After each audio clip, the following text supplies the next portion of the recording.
아웃사이더에서 인사이더로, 아웃사이더에서 인사이더로라는 제목을 가지고 말씀을 전하도록 하겠습니다. 데인 오틀런드 목사님이 쓰신 우리가 몰랐던 예수라는 책이 나왔는데요. 그 책을 읽으면서 그 누가복음 5장에 대한 이분의 새로운 그 인사이트를 제가 얻게 되었습니다. 그 누가복음 5장에 보시면요, 여러분도 잘 아는 이야기가 있지 않습니까? 참으로 안타까운 상황에 처한 이 중풍병자가 있었습니다. 근데 그의 친구들이 이 중풍병자의 그 병을 치료하고자 예수님 앞으로 데려다 주면 아마 이 중풍병자가 치료받지 않을까 해서 그 중풍병자를요, 이게 뭐 일어서지도 못할 만큼 심각한 상황에 처해 있기에 침대에 누인 채로요 그대로 들고 간 것이에요. 그런데 예수님 앞에 아주 그냥 수많은 무리가 막 그냥 있기 때문에 이 중풍병자를요 침대에 누인 채로 예수님께 더 가까이 가기가 너무 힘든 거예요. 그래서 이거 어쩌지? 그러다가 어떻게 합니까? 참 기발한 방법을 쓰지 않습니까? 이 친구들이요, 이 손재주가 좋았는지 이 중풍병자를 반드시 예수님께로 데려가겠다라는 그 마음으로 지붕으로 올라가지 않습니까? 지붕으로 올라가서 그게 자기 집인지 아니 누구 집인지는 잘 모르겠지만요, 지붕으로 올라가서 그 지붕을 뜯어버립니다. 뜯어버리고 그리고 나서 거기를 뚫어버려요. 그리고 그 지붕 위에다가 어떻게 합니까? 중풍병자의 침대를요 그 지붕에 묶어요. 야, 뭐 지금 아무 기술이 발달하더라도 지금 병자를 지붕을 뚫어서 그렇게 한다는 건 전 들어보지도 못했는데 그러한 행위를 합니다. 그래서요 중풍병자는 그 침대에 누인 채로 그대로 뭐예요?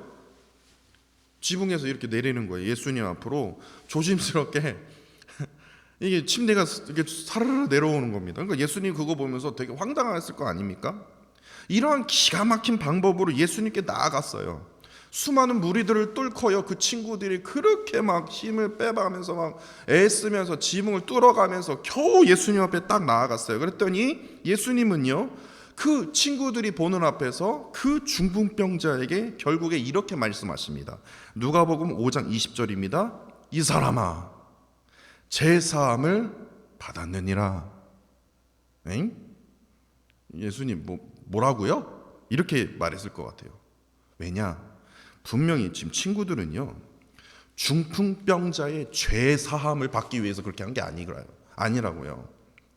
중풍병자의 뭐를 고치기 위해서요? 병이요, 병. 지금 뭔 소리 하시는 겁니까? 지금 이 사람이 죄져서 그거 아니에요, 예수님. 지금 병 때문에 제가 지금 이렇게 지금 애쓰면서 지금 지붕까지 뚫어갖고 지금 예수님 앞에 지금 겨우 지금 그렇게 해서 했더니 뭐라고요? 병을 고치셔야지 뭔 죄사함을 받았느니라? 근데 병자에게 고침을 받았느니라가 아니라 죄사함을 받았느니라. 이건요 지금으로 생각해 보면요 어떠한 현상입니까? 내가 지금 병에 참 진짜 너무나 가슴 아픈 그런 병을 걸렸는데 의사를 찾아가려니 제 스스로 찾아갈 수가 없는 거예요. 그 친구들이 저를 데리고 업고 뭐 기어서 겨우 의사를 찾아갔더니 의사가 하는 말이 내 병에 대해서 얘기하지 않고 환자여 죄사함을 받았느니라 라고 말을 한다면 여러분들은 아멘이라고 하실 거냐고요. 이 사람이 정신이 나갔나? 이 의사 맞나? 그럴 거 아닙니까? 친구들은요 이 중풍병자의 병이 낫기를 원한 거지 죄사함을 거에 대해서는 생각지를 못했다는 겁니다. 그렇기 때문에 예수님의 말에 어떻게 합니까? 당황할 수밖에 없어요. 친구들은요 예수님께 중풍병자의 이 유체적인 문제를 들고 나갔지 도덕적인 문제를 가지고 나가지 않았기 때문에 그런 겁니다. 그런데 예수님은요 이 친구들이 그토록 간절히 원하는 그 유체적인 문제가 아니라 도덕적인 문제만 해결해 주신 것이에요. 왜냐? 왜 그렇습니까? 예수님이 보시기에 이 중풍병자에게는요 중풍병이 걸린 거예요. 누가 봐도 중풍이에요. 그 병이에요. 그러나 그 병자에게는 그 병이 중요한 것이 아니라 뭡니까? 도덕적인 문제가 제일 중요하다라는 것을 예수님이 아셨기 때문에 그 도덕적인 문제를 해결해 주신 것밖에 없다라는 사실입니다. 친구들은요 중풍병자를 볼 때 이 병만이 문제라고 생각했어요. 이 병만 떠나면 모든 것 다 해결된 줄 알았어요. 그러나 예수님이 이 병이 문제가 아니라 중풍병자 자신의 문제다라는 거예요. 중풍병의 그 병이 아니라 영혼 상태가 더 중요하다라는 거예요. 바로 예수님이 무엇을 보신 겁니까? 본질을 보신 거예요. 본질을요. 중풍병자의 그 영혼의 상태를 보시고는요, 그 죄사함을 받았느니라. 이 사람아, 죄사함을 받았느니라. 이 죄사함을 통해서 어떻게 해요? 그 안에 갖고 있는 그 문제를요, 그 답답함을 해결해 주신 것이에요. 바로 여기서 우리가 깨달을 수 있는 것이요, 오직 누굽니까? 예수님만이. 세상 사람들은요, 그 중풍병자는요, 아이고 병 걸려서 불쌍한 사람이라고 얘기하지만 오직 예수님만은요, 그 인사이드를 보셨다라는 거예요. 다시 말해서 아픔과 고통으로 가득한 그 아웃사이더의 인생을요, 어떻게 해요? 자유와 회복의 인사이더로 어떻게 합니까? 이끌어 주신 것이에요. 이끌어 주신 것이에요. 누가요? 예수 그리스도만이요. 예수 그리스도만이 우리의 본질을 보시거든요. 이걸 깨닫고 나니까요, 성경 전체를 딱 성경책을 보니까 야, 이게 아웃사이더와 인사이더에 대해서 얘기하는 게 아닐까? 라는 생각이 들었습니다. 그렇지 않습니까? 하루 20분 공동체 성경 읽기 운동으로 하면요, 진짜 성경 전체가 이렇게 느껴지실 거예요. 아웃사이더와 인사이더로 나눠 있구나. 왜냐? 제가 간단하게 말씀드릴게요. 아담과 하와가요, 타락으로 인해서 어떻게 됩니까? 인사이더였어요. 인사이더인 에덴 동산에 있었어요. 자유와 회복만 있었어요. 기쁨과 감사함이 있었어요. 인사이더의 그 에덴 동산에서 이제는 어떻게 됩니까? 타락으로 인해서 아웃사이더의 세상으로 떠나게 되면서 무엇이 시작이 됐습니까?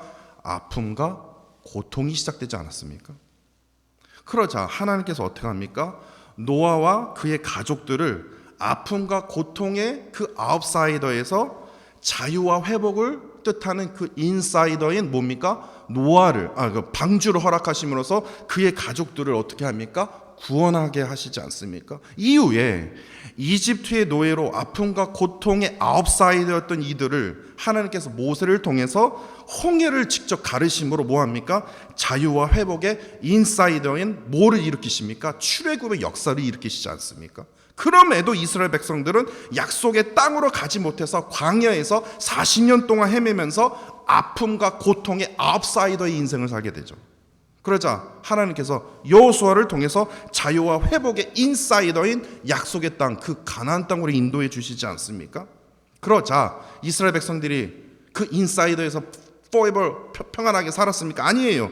자기의 소견에 오른 대로 행하는 사사시대에 접어들면서 이방 나라들로부터 어떻게 됩니까? 아픔과 고통의 아웃사이더가 또다시 시작이 됩니다. 그러자 하나님께서 사사들을 보내시지 않습니까? 사사들을 보내셔서 구원해 주심으로 자유와 회복의 인사이더로 밀고 당기기가요 계속 진행이 되는 겁니다. 뿐만 아니라 통일된 이스라엘이 남과 북으로 팍 잘라지면서 결국에 북이스라엘은 누구에게 망했습니까? 아수르에게 멸망당했어요. 남유다는 바벨론에게 처참하게, 솔로몬 성전까지 다 처참하게 다 멸망되면서 이들이요 70년 뭡니까? 바벨론 포로 생활이 됩니다. 그리고 아픔과 고통의 아웃사이더의 그 인생이 또다시 시작이 된 거예요. 그러자 하나님께서 예레미야와 다니엘과 에스겔을 통해서 70년 이후에 있을 그 소망의 말씀을 허락하시면서 자유와 회복의 인사이더로 다시 이끌어주시지 않습니까?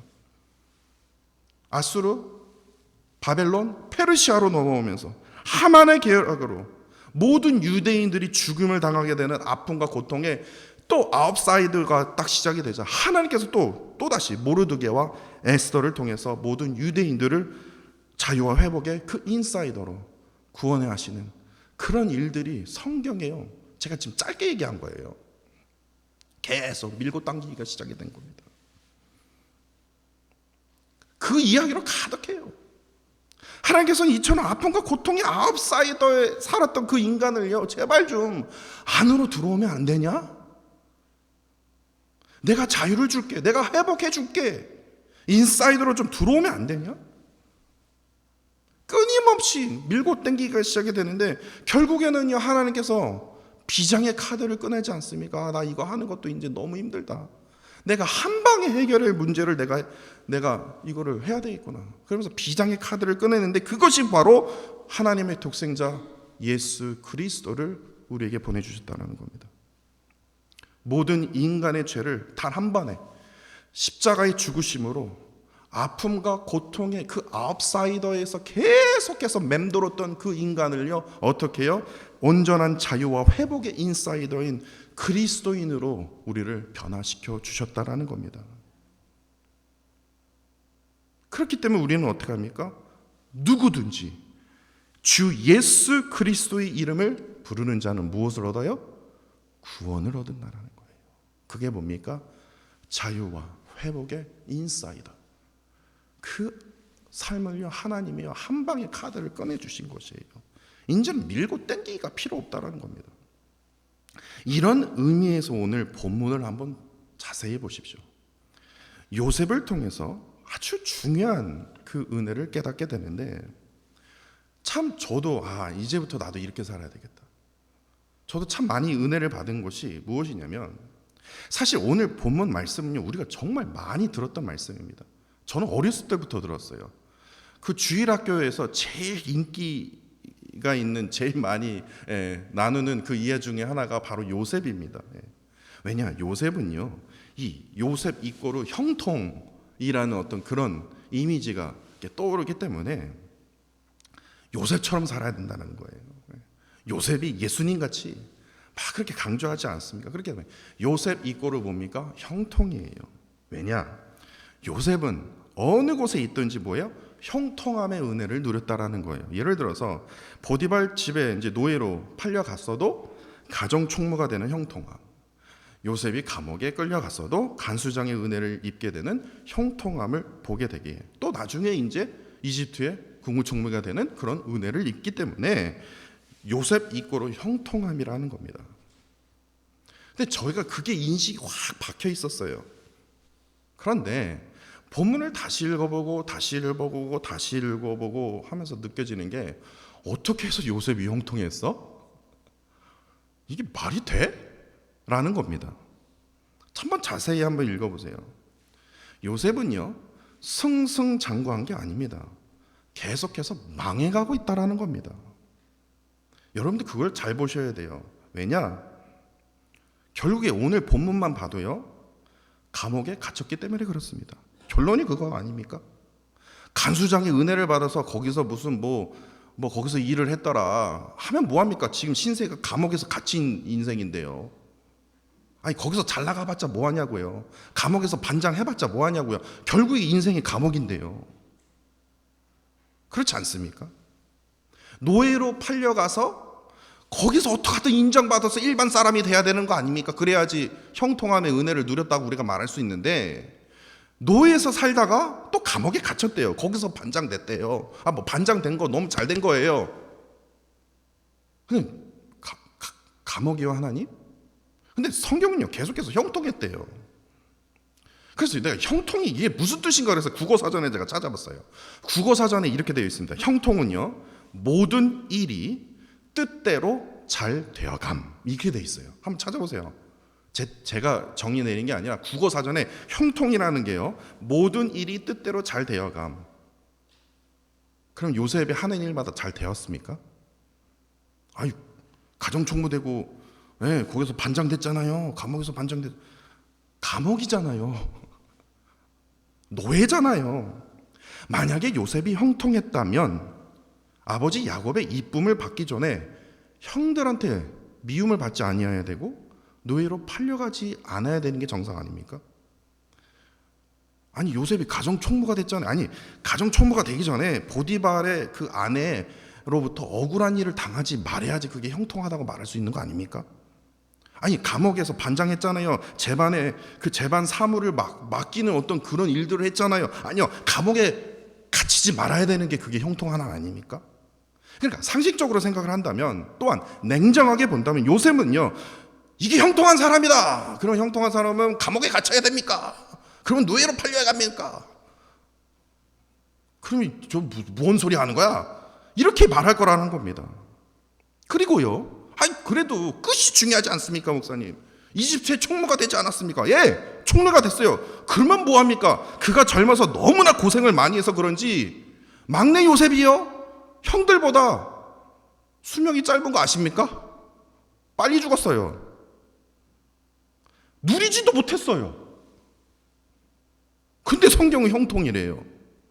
야, 진짜 미치고 바닥바닥 뛰겠네. 이게 뭐 형통이냐? 내가 잘못 들었나? 내가 지금 주일학교 선생님으로부터 내가 잘못 들었나? 형통이래요. 요셉처럼 닮아야 된대요. 아, 수명 짧고 저렇게 형들한테 미움받고 노예로 팔리고 그 다음에 감옥 가서 거기서 반장되는 게 형통이야? 이렇게 느껴진다라는 거예요. 그런데요, 오늘 본문은요, 2절 보세요, 3절 보세요, 23절 보세요. 3번씩이나 요셉이 형통했다고 얘기를 해요. 장난하십니까, 하나님? 이게 무슨 말입니까?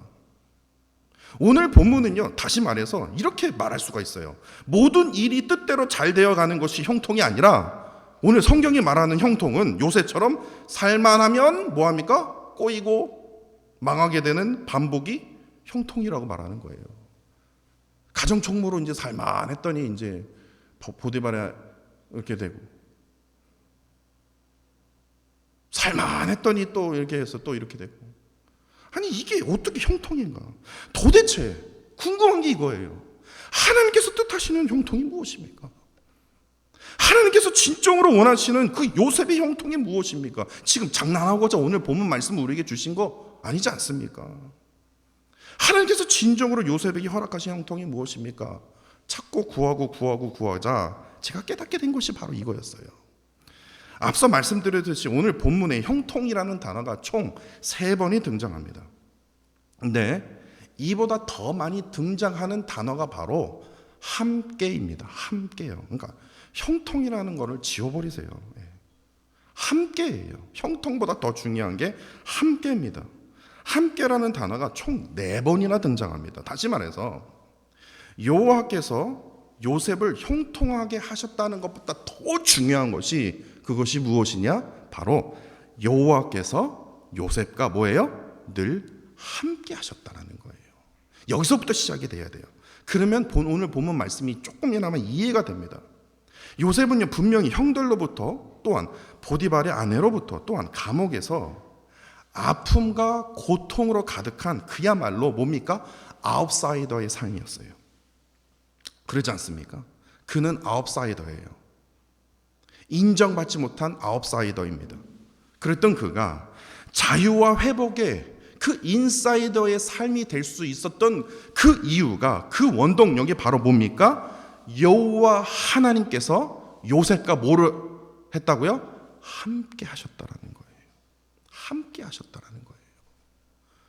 형통이요, 하나님이 함께 하시지 않으면 그 형통이라고 할 수 없어요.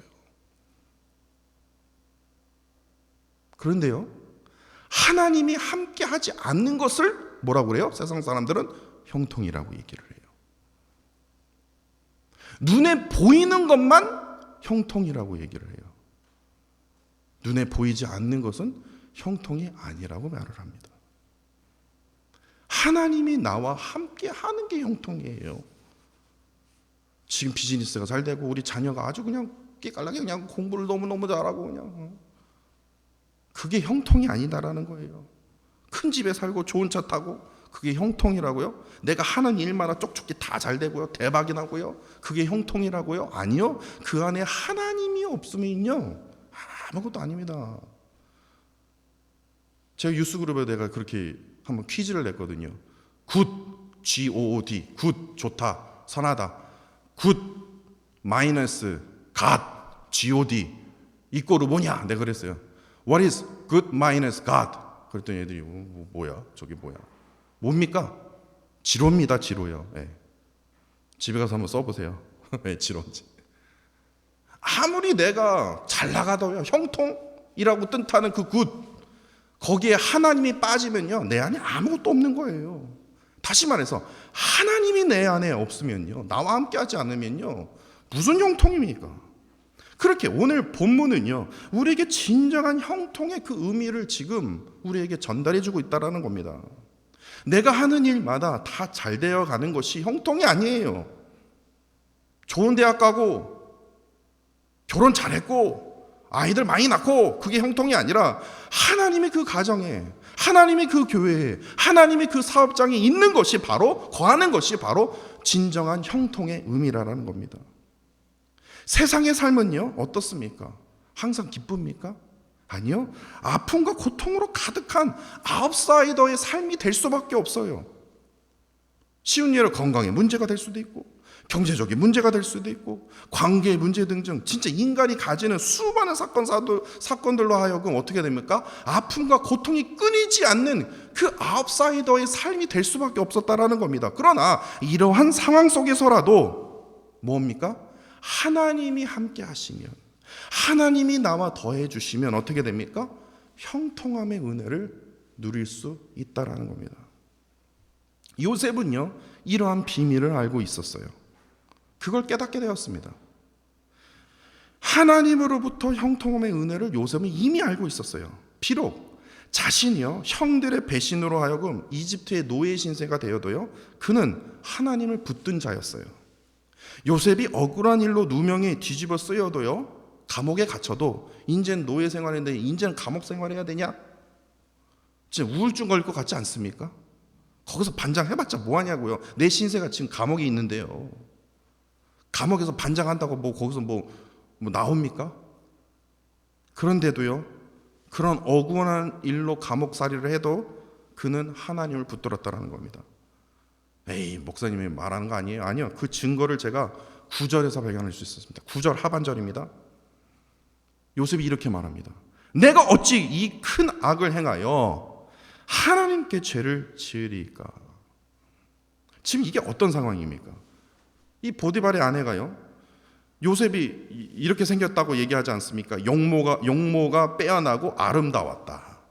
그 요셉이 되게 이쁘장하게 생겼나 봐요. 그런데 그 요셉에게 뭐 합니까? 동침하자라고 유혹하자 그 요셉이 보디발의 아내 앞에서 했던 말입니다. 내가 어찌 이 큰 악을 행하여 보디발 주인께 죄를 지으리까? 이렇게 말해야 되겠습니까? 원래 그렇게 얘기를 해야 돼요. 그렇지 않습니까? 제가 어떻게 주인 앞에 내가 이러한 큰 죄를 지을 수 있겠습니까? 당연히 이렇게 말을 해야 되는데, 요셉은요, 정확히 보디발 주인 앞에서 내가 이 큰 죄를 지는 게 아니라 하나님 앞에서 큰 악을 어떻게 내가 이거 죄를 지을 수 있겠습니까? 이렇게 말하는 거예요. 그러니까 그는요, 항상 뭐예요? 하나님을 붙든 자였다라는 것을 여기서 깨달을 수 있는 거예요. 왜냐? 요셉은요, 형통함의 은혜를 알았어요. 지금 내가 노예로 팔릴지언정, 내가 지금 감옥살이를 할지언정 하나님만 붙들면 형통할 수 있기 때문에, 하나님이 나와 함께 하시면 형통할 수 있다라는 그것을 알기 때문에 그가 어느 곳에 있든지 뭐예요? 승승장구할 수 있었던 거예요. 어느 곳에 있든지 그가 인정을 받았던 거예요. 왜냐? 하나님이 나와 함께 하시기 때문에. 그렇기 때문에 보디발 장군 앞에서 내가 어떻게 큰 죄악을 지을 수 있냐, 그게 아니라 하나님 앞에서 스스로 큰 악을 저질 수 없었던 것이에요.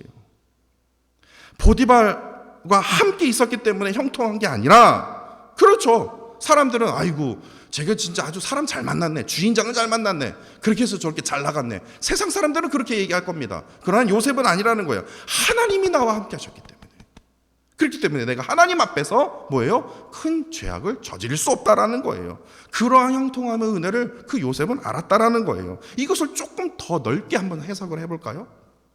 좀 더 넓게 해석을 하면요, 우리가 여기서 무엇을 깨달을 수 있습니까? 아주 중요한 것을 깨달을 수 있어요.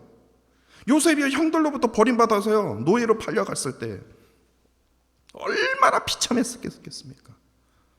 야, 형들이 나를 팔어? 노예로 팔어? 근데요, 그러한 순간에도요, 하나님께서는요, 요셉 옆에 계셨어요.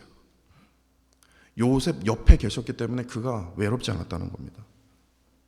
요셉이요, 장성한 나이에 팔려간 것이 아니에요. 여러분도 아시다시피 어렸을 때 노예로 팔려갔습니다. 어린 나이로 노예로 팔려갔다는 그 기분이 어떨까요? 홀로 그것을 감당하기가 쉬울까요? 죽고 싶을 것 같을 거예요.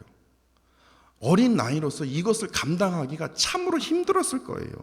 그런데요, 하나님께서요, 뒤에서 밀어주셨기 때문에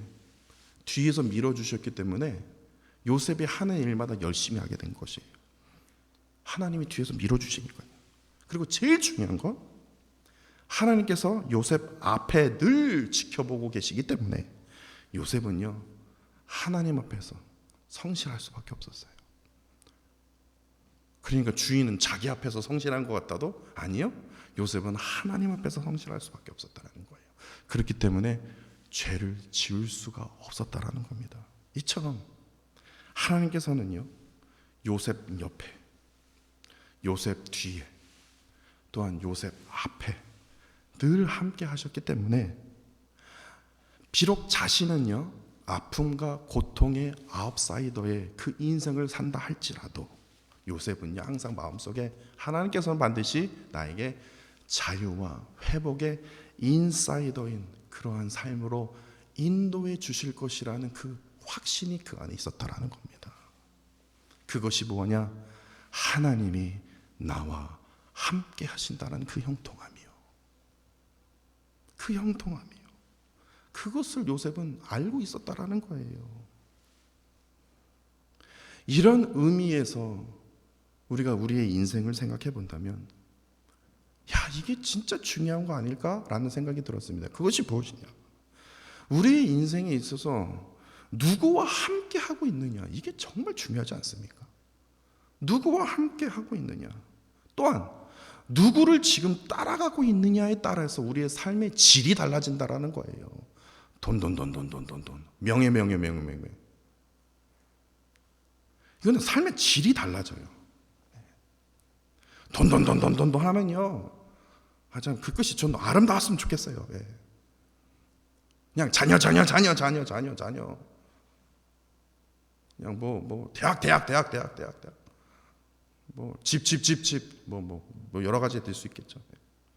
삶의 질이 틀린다니까요. 삶의 질이 틀려요. 세상의 삶은요, 또 다시 한번 제가 말씀드리지만요, 아픔과 고통의 아웃사이더의 삶입니다. 그럴 수밖에 없어요. 세상에서요, 정말 아주 그냥 사람들이 입이 쩍 벌릴 정도로 돈을 갖고 있다 할지라도, 권력을 갖고 있는다 할지라도, 명예를 갖고 있다 할지라도요, 이 아픔과 고통에서요, 인간은 자유할 수 있는 인간은 세상에 어느 누구도 없습니다. 어느 누구도 없어요. 그래서 세상 사람들이요, 제일 좋아하는 복음성가 중에서 제일 좋아하는 찬양이 무엇인 줄 아십니까? 분명 불자거든요. 분명 종교가 없다고 얘기 들었는데 이 찬양을 되게 좋아해요. 당신은 사랑받기 위해 뭐예요? 태어난 사람. 누구의 사랑을 받기 위해 태어난 사람이요? 하나님의 사랑이요.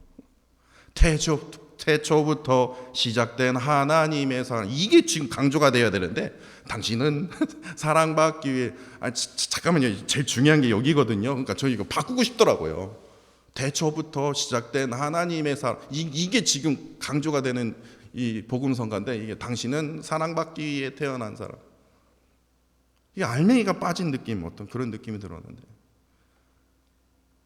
자유할 사람 아무도 없어요. 돈 있고 권력 있고 명예를 가진다 할지라도요, 아픔과 고통에서요, 왜냐? 하나님이 없기 때문에.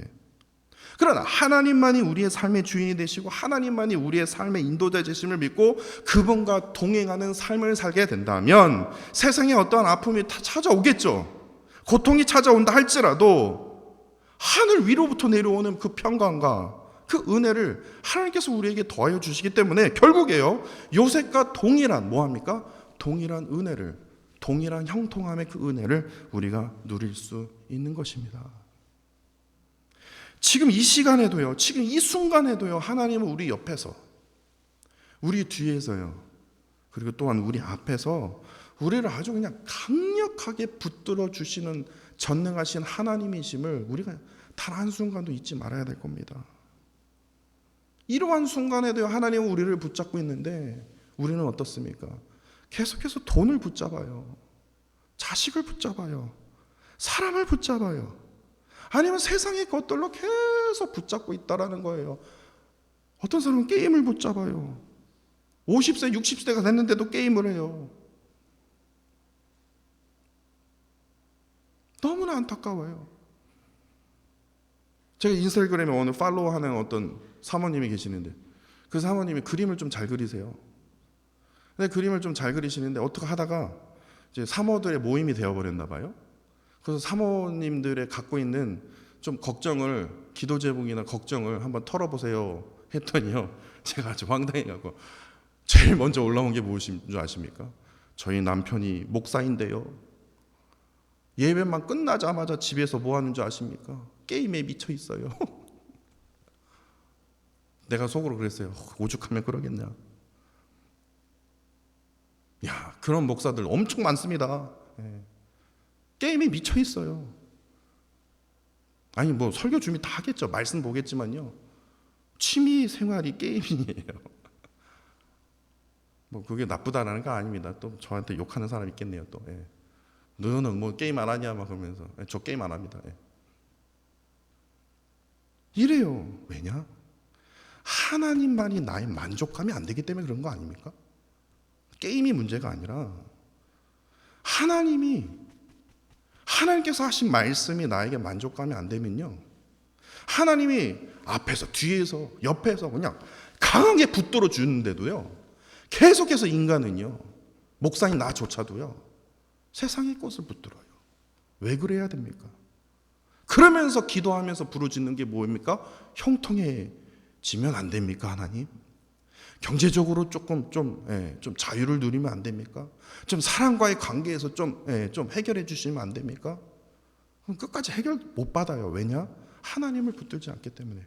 하나님이 나와 함께 하신 것이 진정한 형통함의 그 의미를 뭡니까? 모르기 때문에 계속해서 아픔과 고통의 아웃사이더에서만 계속 맴돌고 있다는 겁니다. 지금 이 순간에도 우리 옆에서, 우리 뒤에서, 우리 앞에서 붙들어 주시는 그 하나님이심을 우리 머릿속에 절대로 잊지 마십시오. 돈을 붙들지 마십시오. 사람을 붙들지 마십시오. 세상의 것들을 붙잡는 인생이 아니라 늘 뭐합니까? 하나님을 붙드십시오.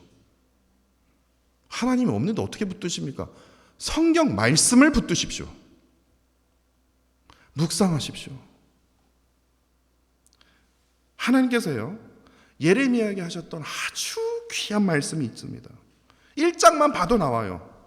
내가 모태에 짓기 전에도 하나님은 내가 너를 알고 있었고, 어미의 배에 나오기도 전에도 하나님은 너를 구별하여 붙들어 주셨다라는 분이에요.